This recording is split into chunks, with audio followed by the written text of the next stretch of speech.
Entramos ahora a lo del el saber absoluto, ¿no? Ya es nuestra última aportación en el video. Entonces vamos a empezar con una idea que es un poco más o menos intuitiva para saber cómo está este asunto del saber absoluto y de esta idea como intuitiva, utilizando como ejemplo los esfuerzos intelectuales del discurso del método.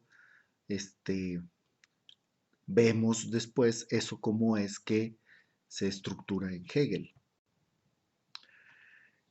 En, en el conocimiento de eso que se llamó el método, ¿no? El conocimiento es un caminar, es como un sendero, una manera de hacer las cosas. Entonces, si conocemos cómo es que se conoce, entonces tenemos un conocimiento del conocimiento. Y esto es una identidad, ¿no? Entre lo que se conoce y lo conocido. Este es un saber puro y, y va a constituir una lógica. En el caso del entendimiento, pues se construye una lógica de carácter formal y abstracta, ¿verdad? Pero en el caso de Hegel, pues vamos a ver que esto es distinto, ¿verdad?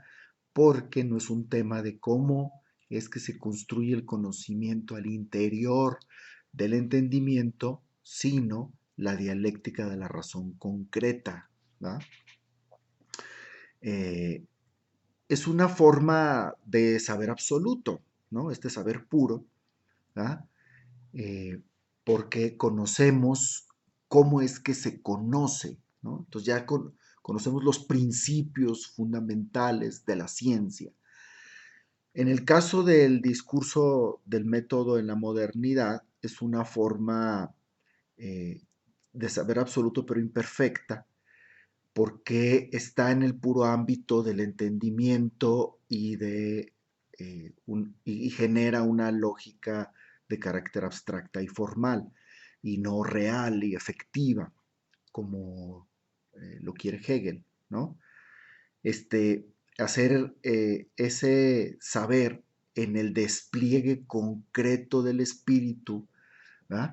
Entonces, ese recorrido que va haciendo la conciencia en la manera en cómo se manifiesta, cómo se pone en efectividad y en realidad, exteriorizándose, no en la pura interioridad, sino exteriorizándose en el ámbito de lo efectivo y lo real. Entonces va a construir, cuando esto llega a conocer cómo es que el espíritu este, va formando todas esas figuras, y cómo es que se comporta en el proceso del conocer, entonces llegamos a un saber absoluto, pero real.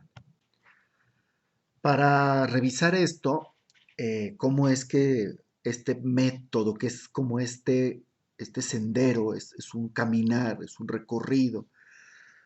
Entonces hay que recorrer otra vez todo el recorrido y observar con detenimiento cuando el objeto se mostró como singular sensible, luego como cosa de la percepción, después como cosa interior, ¿no?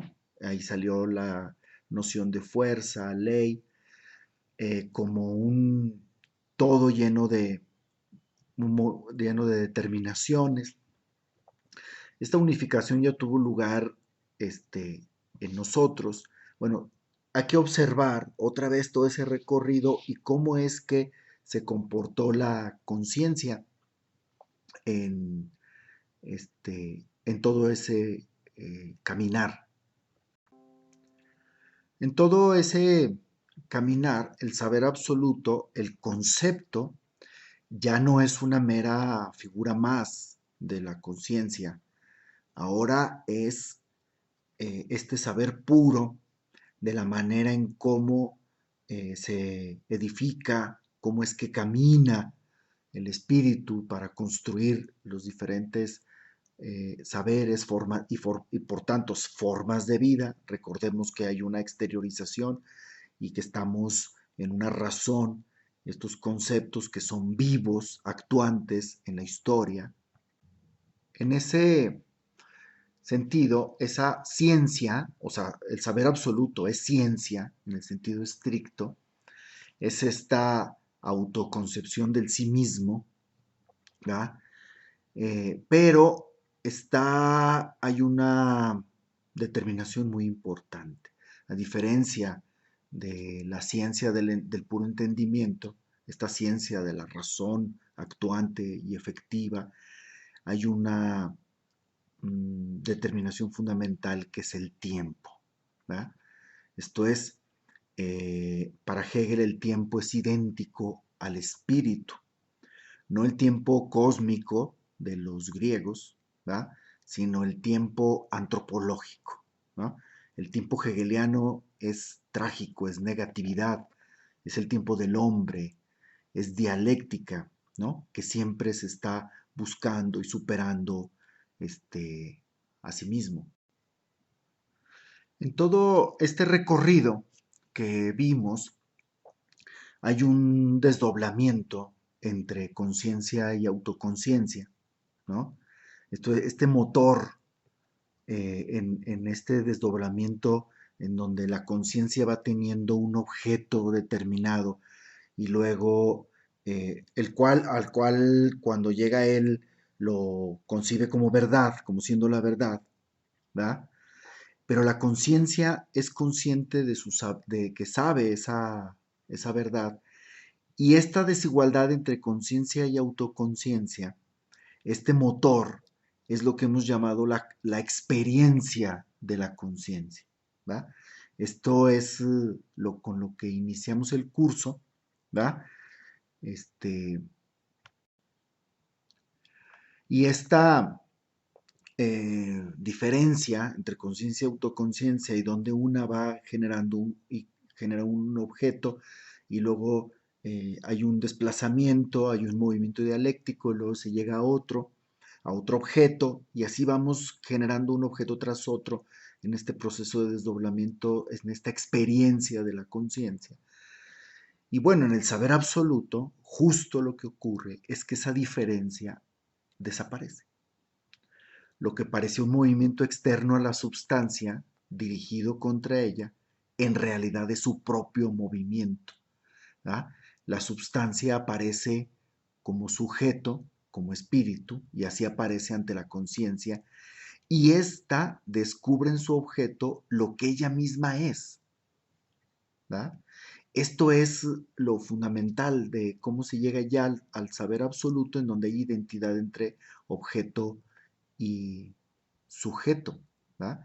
Es un, es un pensamiento, ¿verdad? El espíritu, eh, pero es como un movimiento, este pensamiento es este movimiento que capta y autoexpresa, ¿no? Y esa interioridad en una exterioridad. Pero el espíritu es pensamiento, no es que tenga pensamientos, es pensamiento, pero es un pensamiento que es un movimiento, ¿verdad?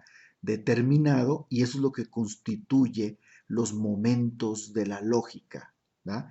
Ya no son momentos solo de la conciencia, sino son contenidos autoconscientes. Eh, por tanto, tenemos que, para poder conocerlo, pues partir de sus manifestaciones, ¿no? Y la forma en cómo se presentan estas manifestaciones en el tiempo, en la historia, no son intuiciones inmediatas, ¿no? De este saber puro, sino son a través de sus manifestaciones. Estas intuiciones inmediatas del saber puro, pues las podría tener Dios. Y en ese proceso de despliegue observamos eh, eh, la función de la negatividad, ¿verdad? De donde se pone una cosa y luego viene un proceso de negación de esa cosa se generan procesos de oposición, de contradicción y luego desplazamientos internos que hace que esto se supere. Y todo este proceso dialéctico no es sino el movimiento intrínseco de la propia realidad, ¿no? Hay una identidad entre dialéctica, o sea, lógica, y este despliegue de la realidad, ¿no? Por eso va a ser el objeto y el sujeto al final en el proceso de autoconciencia va a ser idéntico. Entonces estamos llenos de contradicciones. Lo verdadero no puede expresarse en alguna proposición, sino teniendo como esta visión sistémica, ¿verdad? Del saber, ¿no? La relación entre sistema y espíritu, ¿no? O sea, la actividad del espíritu nos va a referir necesariamente a la noción de sistema. Es la que hace que todo el entendimiento se esté continuamente resquebrajando, rompiendo y generando formas nuevas de conciencia.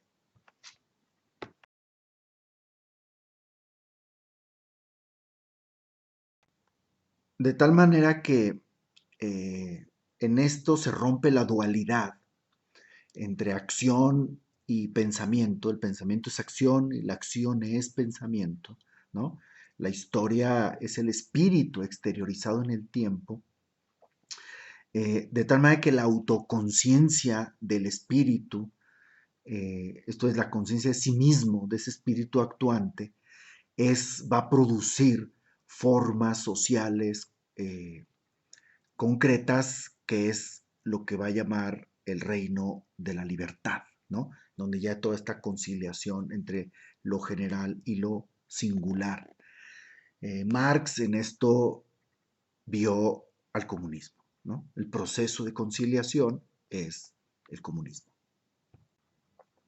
Con esto podríamos ya pasar al estudio de la lógica para ver cómo se estructura todo este saber puro y ya empezar a estudiar eh, la ciencia, ¿no? La ciencia de la ciencia. Y podríamos iniciar un estudio de la lógica. En un segundo momento, podremos empezar a armar algunos videos sobre la lógica y pasar del estudio de la fenomenología al estudio de la ciencia de la lógica, de la gran lógica, no la de la enciclopedia. ¿Verdad? Esta es la versión de Mondolfo. Últimamente está una traducción maravillosa de Trías, no, perdón, de Félix Duque, eh, muy, muy buena traducción, y podríamos empezar a ver ya la lógica del ser, la lógica de la esencia, ¿no? Las diferentes etapas de la doctrina del ser, este, y podría ser muy interesante hacer ahora un estudio de la lógica, aunque ya sería en un curso específicamente para eso, además de la fenomenología. Pero es muy importante la entrada al sistema por el lado de la fenomenología del espíritu, que bueno, ahora con la noción del saber absoluto hemos concluido y esperamos que al término de la lectura, ya este es nuestro último video y hemos dado las claves fundamentales para la lectura de toda la fenomenología del espíritu, la ciencia de la experiencia de la conciencia que llega a el espíritu consciente de sí mismo al saber absoluto. Muy bien, ánimo.